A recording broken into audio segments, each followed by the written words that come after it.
building your sales funnel. Now we know a little bit more about a sales funnel. We kind of understand what we're going to be doing here.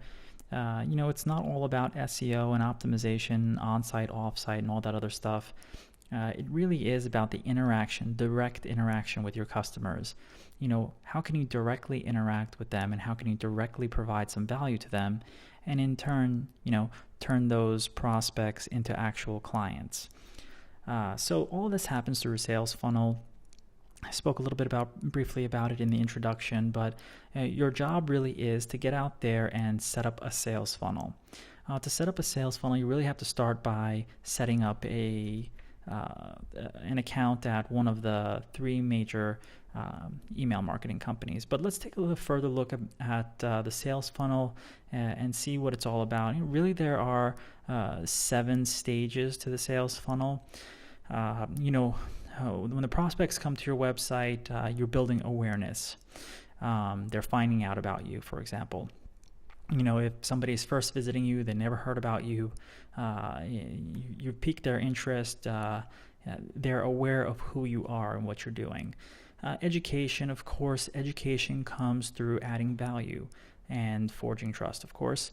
But you have to educate the people on whatever it is, whatever industry that you're in, whatever it is that you're doing. Again, this comes through all that stuff that we talked about: infographics, link bait, content marketing, video tutorials, so on and so forth. How good are you at educating them? What are they learning from you? Are they taking away valuable information, or are they just wasting their time? Evaluation. So your prospect is actually evaluating you. How well did you do? Did you teach them something, or did you not teach them something?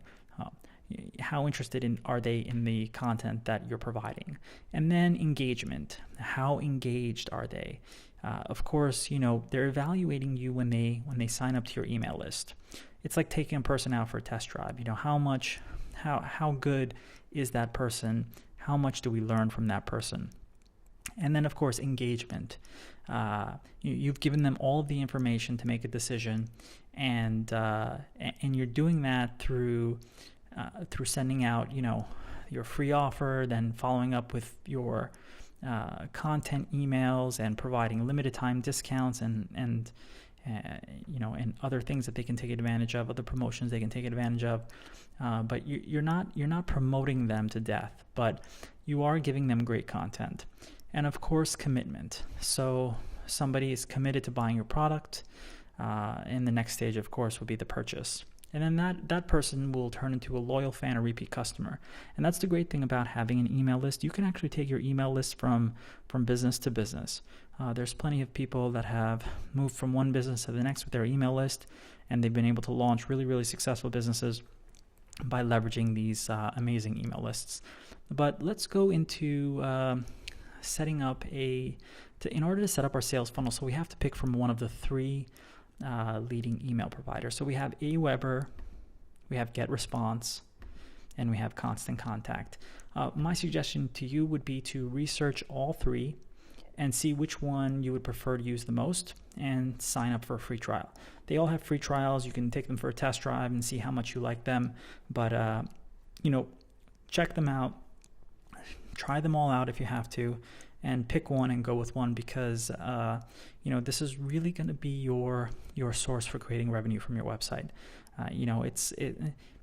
Little revenue will come from other sources. Most of it will come from email marketing. So be sure to pick wisely, and your goal is to learn as much about email marketing and closing those deals as much as possible, of course.